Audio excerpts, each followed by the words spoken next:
Bonjour.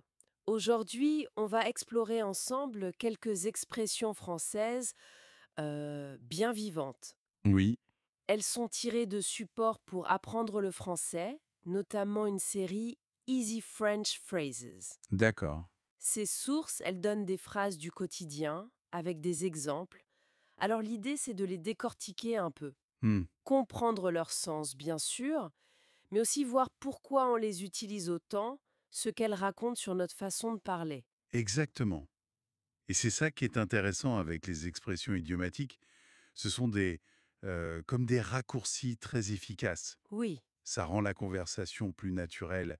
Et puis ça ouvre une petite fenêtre sur la culture, des tournures d'esprit. Hmm. L'approche des sources, là, avec le répéter après moi, ça montre bien qu'on vise l'aisance à l'oral. C'est là qu'elles sont utiles, ces expressions. Bon, alors, on y va. Commençons par des expressions qui commentent un peu les situations. L'objectif, c'est simple, comprendre comment et puis quand les utiliser. On va regarder les exemples et bien sûr travailler un peu la prononciation pour que ça sonne plutôt naturel. Ah oui, c'est une très bonne idée. Parce que ces phrases, elles sont vraiment des marqueurs d'authenticité. Elles montrent des réactions, des sentiments très humains, en fait. Voilà.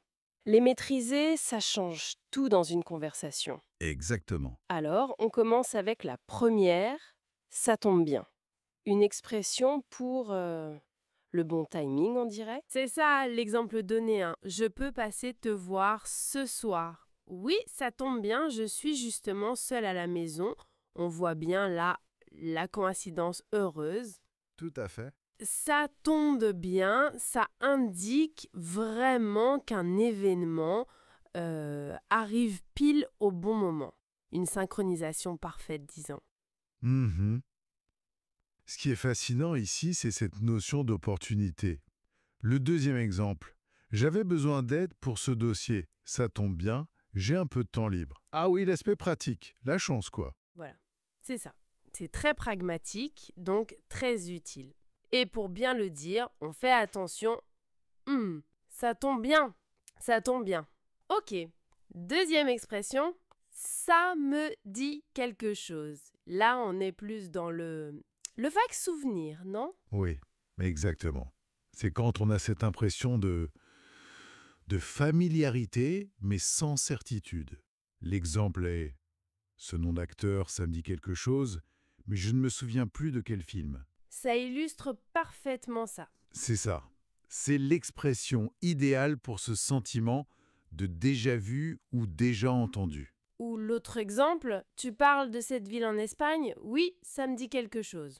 J'y suis peut-être déjà allé. Voilà, ce souvenir un peu flou, cette reconnaissance partielle, pratique pour ne pas s'engager complètement. Pour la prononciation, c'est assez fluide. Ça me dit quelque chose. Ça me dit quelque chose. Allez, on change d'ambiance. C'est pas gagné. Là, Ça sent la difficulté. La date limite, c'est pas gagné. On a encore beaucoup à faire. On sent le doute, l'incertitude. oui, ça exprime sans détour que ça va pas être facile, que la situation est compliquée ou incertaine. C'est direct. Là où ça devient vraiment intéressant, c'est que c'est une façon très courante d'exprimer ça. Tout à fait, c'est réaliste, même si un peu pessimiste parfois. L'autre exemple. Avec tout ce trafic, arriver à l'heure à l'aéroport, c'est pas gagné. Ça montre bien le défi. Le défi concret, oui. On reconnaît les obstacles. Prononciation, attention, c'est informel. C'est pas gagné. C'est pas gagné. Oui, le no disparaît souvent à l'oral. Expression suivante, une réaction forte. Je n'y crois pas. Ou la forme courte, j'y crois pas. Ah, celle-là. Ils ont annulé le concert au dernier moment. Non, j'y crois pas. C'est une blague. La surprise, la déception. C'est évident. C'est l'expression de l'incrédulité. Vraiment, quand une nouvelle est tellement inattendue, qu'elle soit bonne ou mauvaise d'ailleurs, Oui, on a du mal à l'accepter. L'autre exemple, il a vraiment dit ça? Je n'y crois pas, c'est incroyable. c'est le choc, l'étonnement pur. Très, très expressif. On la répète avec l'intonation. Je n'y crois pas. Je n'y crois pas. Et on termine avec une expression, disons, familière, pour l'absurde. C'est du n'importe quoi. Oui, très courant ça aussi. Leur nouvelle politique, c'est du n'importe quoi, ça n'a aucun sens. Ça traduit bien l'énervement, le désaccord. Absolument. Ça qualifie quelque chose d'illogique, de ridicule, de mal fichu. Si on relie ça à une perspective plus large, ça exprime souvent une forme d'exaspération. L'exaspération. L'autre exemple, le prix des billets a doublé du jour au lendemain. C'est du n'importe quoi. C'est une réaction face à ce qui semble déraisonnable. Totalement. Une phrase bien utile parfois. Pour la prononciation, c'est assez direct. C'est du n'importe quoi. C'est du n'importe quoi. Très affirmé, oui. Et les exemples donnés, c'est attendre les vacances à la mer ou bien les résultats d'un examen. Des trucs que tout le monde connaît. Simple, visuel, ça marche bien, je pense. On comprend tout de suite dans quel contexte l'utiliser. C'est ça le point clé. Les exemples. Ils ne sont pas juste là pour illustrer, ils contextualisent vraiment. Pour une autre expression, c'est pas donné. Qui veut dire c'est cher, c'est ça? Oui, les exemples, c'est un restaurant chic ou une voiture électrique. Ça situe tout de suite l'expression. D'accord. Et pour il y a foule? Pareil, il donne comme exemple les magasins pendant les soldes ou l'entrée d'un concert. On voit tout de suite l'image, le contexte d'utilisation. Donc, on n'apprend pas juste un mot, on apprend une réaction, une phrase à dire dans une situation précise. Exactement. C'est très situationnel comme approche. C'est vrai que ces exemples rendent les choses très concrètes. Mais en écoutant d'autres expressions comme je suis crevé ou fais gaffe, on remarque quand même un choix très marqué pour le registre familier, non? Ah oui, clairement. Crever, fais gaffe, pas donné, c'est du langage parlé, informel. Est-ce que c'est pas un peu risqué? Si on apprend que ça, on risque peut-être de mal utiliser ces expressions. Utiliser fais gaffe avec son patron, par exemple. C'est une très bonne remarque. C'est le cœur du parti pris de cette méthode, en fait. L'avantage, c'est que ces expressions sont hyper courantes au quotidien. Donc, en les apprenant vite, l'apprenant a l'impression de progresser rapidement, de pouvoir interagir dans des situations informelles. C'est motivant. Je vois, le côté résultat immédiat. Voilà. Mais le risque, effectivement, c'est le mésusage si on n'a pas conscience des différents registres de langue. D'ailleurs, pour crever, il mentionne l'accord au féminin. Crever, c'est un petit détail grammatical, mais ils ne vont pas plus loin sur les niveaux de langue. D'accord, donc l'efficacité repose sur ce duo, expression très courante et exemple très parlant. Et la méthode pédagogique elle-même, qu'est-ce qu'on peut en dire? Elle utilise des techniques assez classiques mais efficaces. La répétition, d'abord, après chaque exemple, puis à la fin dans le récapitulatif. Ça aide à mémoriser. La répétition espacée en quelque sorte. Un peu, oui. Et surtout la contextualisation systématique. C'est conçu pour que le lien se fasse presque automatiquement. Après une rando, on pense crever. C'est fait pour être utilisable, direct, sans trop réfléchir à la grammaire au début. C'est intéressant comme approche. Ça répond sans doute à un besoin actuel d'apprendre vite, de façon pratique, pour communiquer tout de suite. Exactement. C'est un peu un kit de survie pour la conversation informelle. C'est une porte d'entrée. Donc les points forts, si on résume, structure simple, expression bien choisie pour le quotidien, exemple clair et la répétition. C'est ça. C'est une formule optimisée pour un résultat rapide dans un domaine précis. La conversation de tous les jours, informelle. Très clair. L'efficacité pour démarrer et sentir qu'on progresse vite, ça semble indéniable. Mais ça soulève une question intéressante pour finir, non? Tout à fait. Si on commence par apprendre principalement ce type d'expression, très familière, comment est-ce que ça influence la perception qu'on a de la langue française au début? Voire de la culture? Hmm, bonne question. Et surtout, comment trouver le bon équilibre entre cette immersion rapide dans le parler informel, qui est utile, et l'apprentissage d'autres registres plus formels, qui sont quand même indispensables pour naviguer dans toutes les situations de la vie, pro ou perso. C'est une question d'équilibre à trouver en effet. De savoir quand utiliser quoi.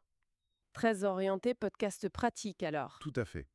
C'est un format fait pour l'action immédiate, pour utiliser ce qu'on apprend tout de suite. Et ce qui frappe aussi, c'est le ton, non? Très... Oui, très accessible. Le tutoiement d'office, un vocabulaire simple, genre super utile. Voilà, on sent bien l'intention de rendre ça moins scolaire, moins intimidant peut-être. Exactement. Ça vise à dédramatiser l'apprentissage. Impatient. Et c'est ça qui est intéressant avec les expressions idiomatiques. Ce sont comme des raccourcis très efficaces. Oui, Ça rend la conversation plus naturelle. Et puis ça ouvre une petite fenêtre sur la culture, des tournures d'esprit. hmm, L'approche des sources, là, avec le répéter après moi, ça montre bien qu'on vise l'aisance à l'oral. C'est là qu'elles sont utiles, ces expressions. bon, alors, on y va. Commençons par des expressions qui commentent un peu les situations. Par exemple, ça tombe bien. Ah oui, classique. L'exemple donné, c'est «Je peux passer te voir ce soir?» Oui, ça tombe bien. Je suis justement seule à la maison. On voit bien l'idée de coïncidence heureuse. Tout à fait. Et peut-être même plus que la coïncidence, c'est comme une appréciation quand les choses s'alignent bien, sans effort. D'accord. C'est une manière très fluide de dire qu'une proposition, elle colle parfaitement. Maîtriser ça, c'est déjà parler de façon plus intégrée, quoi. Intéressant, oui. Ensuite, on a ça me dit quelque chose. Mhm. Ce nom d'acteur, ça me dit quelque chose, mais je ne me souviens plus de quel film. C'est cette impression-là de connaître vaguement. Oui, et c'est plus fin que de juste dire je sais pas ou j'ai oublié. C'est vrai. Ça décrit vraiment cette zone un peu grise de la mémoire. Le sentiment de presque savoir. Le français a souvent ça, des mots pour les nuances psychologiques. Hmm. Utiliser ça, ça montre une certaine finesse, je trouve. Et puis, dans un autre registre, on a c'est pas gagné. Ah oui, Comme dans finir le projet avant la date limite, c'est pas gagné. Ça a l'air un peu pessimiste, non? ça exprime la difficulté, c'est clair, mais peut-être avec une touche de réalisme, ou une façon de gérer les attentes. D'accord, je vois. Plutôt que de faire semblant d'être super optimiste, on reconnaît l'obstacle. C'est assez pragmatique comme approche. Ouais, Peut-être moins dans l'affichage que dans d'autres cultures. C'est une expression qui ancre la discussion dans le réel, quoi, face à une tâche difficile. bien vu.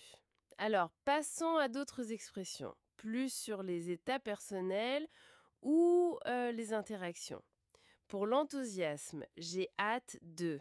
Ah oui, ça le sonne. Par exemple, j'ai hâte de partir en vacances. C'est direct, c'est efficace. Bon, exprimer son impatience positivement, c'est universel, mais cette formule-là, c'est vraiment le standard en français courant. Simple et compris par tout le monde. Exactement. Et pour parler d'argent, mais de façon un peu détournée, c'est pas donné. Mhm. Ce restaurant est très chic, mais franchement, c'est pas donné. Pourquoi on dit pas juste c'est cher? Ah, voilà une belle illustration de la communication un peu indirecte.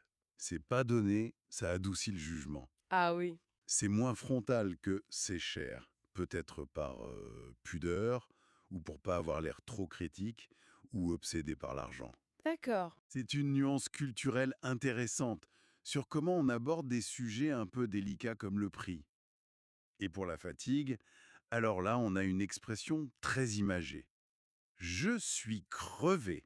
Oui. Après cette longue randonnée, je suis crevé. C'est très familier, ça, j'imagine. Ah oui, très familier. Le mot crevé, ça évoque vraiment l'épuisement total. Hmm. L'utiliser, ça signale une certaine proximité avec la personne à qui on parle. C'est le genre de truc qui rend la langue vivante, imagée. Oui, Et ça montre qu'il faut choisir le bon registre. On dirait pas ça dans un email professionnel, par exemple. bien sûr. Et pour finir, un avertissement tout aussi informel, fais gaffe. Oui, Comme dans fais gaffe, il y a une marche invisible ici. là c'est direct par contre. Oui, c'est direct. Et c'est intéressant de comparer avec c'est pas donné. Ici, l'urgence, l'importance de l'avertissement, ça justifie la forme directe et familière. Mhm. Ça montre que même dans un style informel, Le choix des mots dépend vraiment de la situation, de l'intention. La palette est large, en fait. Donc, si on récapitule un peu, on a vu ça tombe bien, ça me dit quelque chose, c'est pas gagné, plutôt pour commenter des situations. Voilà, Et puis, j'ai hâte de c'est pas donné, je suis crevé et fais gaffe pour exprimer des états ou interagir. c'est ça. Les reconnaître et puis commencer à les utiliser, c'est clairement un pas vers une meilleure compréhension, une expression plus naturelle en français. Absolument.